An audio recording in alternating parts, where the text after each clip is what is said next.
Hello student, आज हम पढ़ेंगे स्टैंडर्ड 10 में चैप्टर नंबर 14 में example 4। One card drawn from the a well shuffled deck of 52 cards. Calculate the probability that the card will be an ace. Ace का मतलब क्या है कि वो ए है। सो टोटल 52 कार में से ए कितने होते हैं? तो 4 होते हैं। सो प्रोबेबिलिटी, तो यहाँ पर टोटल कार्स कितने हैं? 52। तो टोटल कार्स कहाँ पर आएंगे? अपॉन में 52 और ऊपर आएगा 4। सो कट होकर यहाँ पर आंसर क्या आएगा? 1/30। फिर लिखा है नॉट बी एन एस, मतलब कि एस नहीं है। सो यहाँ पर हम क्या करेंगे? 1 माइनस प्रोबेबिलिटी ई, मतलब कि यहाँ पर जो आंसर आया है वो उससे माइनस करेंगे। अगर आप यहाँ पर एलसीएम लोगे तो क्या होगा? 13 - 1 अपॉन में 13। तो इसका आंसर क्या होगा? 12 अपॉन में 13। अब उसकी यहाँ पर और एक मेथड भी आप कर सकते हो कि यहाँ पर हमारे पास यहाँ पर 4 था, तो 52 में से -4 कर दो, तो यहाँ पर आंसर आएगा 48। सो 48 यहाँ पर probability E is equals to 48/52 भी आप कर सकते हो। तो यहाँ पर क्या होगा? ये 2 से कट होगा तो 24 आंसर आएगा, और यहाँ पर आएगा 26। ये और कट होगा तो यहाँ पर आएगा 12 और यहाँ पर आएगा 13। सो यही फिर से आंसर आ गया। सो आप ये मेथड से भी ये सम कर सकते हो और ये वाली मेथड से भी। Example 5, 2 player of a Sangeeta and Reshma play a tennis match. It is known that the probability of a Sangeeta winning the match is 0.62. What is the probability of a Reshma winning the match? अब यहाँ पर क्या लिखा है कि संगीता यहाँ पर win हो, उसकी प्रोबेबिलिटी कितनी है? तो यहाँ पर हम लिखेंगे प्रोबेबिलिटी ऑफ, यहाँ पर संगीता विनिंग द मैच।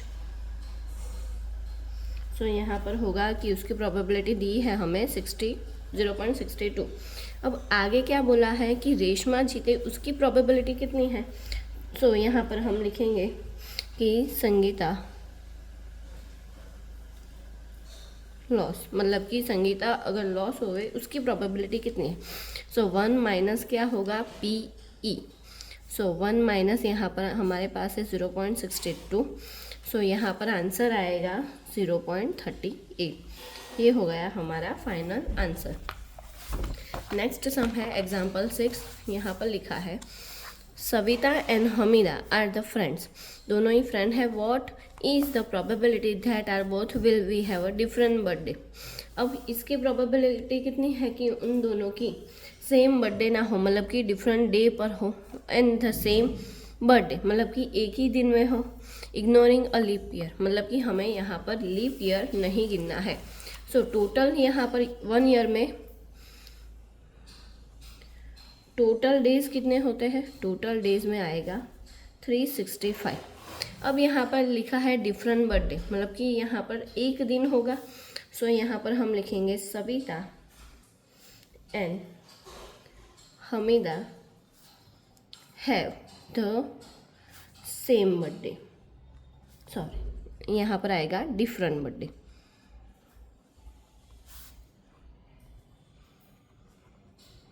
तो उसकी प्रोबेबिलिटी कितनी होगी? 364 अपॉन में आएगा 365।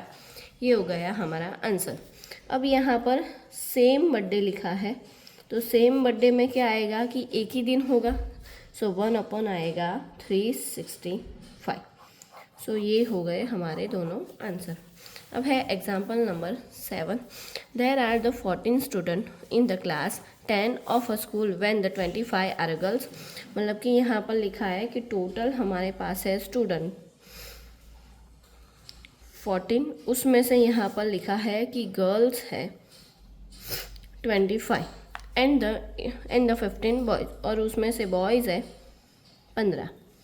The class teacher has to select the one student as the class of a representative. She writes the name on each student on a separate card. The card being identical, she put the card in the bag and the stays and the through only. She then drawn the one card from a bag. What is the probability that the name written on the card is the name 1? यहाँ पर लिखा है a girl. A girl आए, इसकी probability कितनी है? तो यहाँ पर हम लिखेंगे P गर्ल। सो यहाँ पर गर्ल्स कितनी थी 25 अपॉन में आएगा 40। सो यहाँ पर आंसर आएगा 5/8। अब सेकेंड क्वेश्चन में था अ बॉय। सो यहाँ पर बॉयज़ आए, उसकी प्रोबेबिलिटी कितनी है? बॉयज़ टोटल थे 15, 15 अपॉन में 40। सो यहाँ पर आएगा 3 और यहाँ पर आएगा 8। तो ये हो गया हमारा फाइनल आंसर।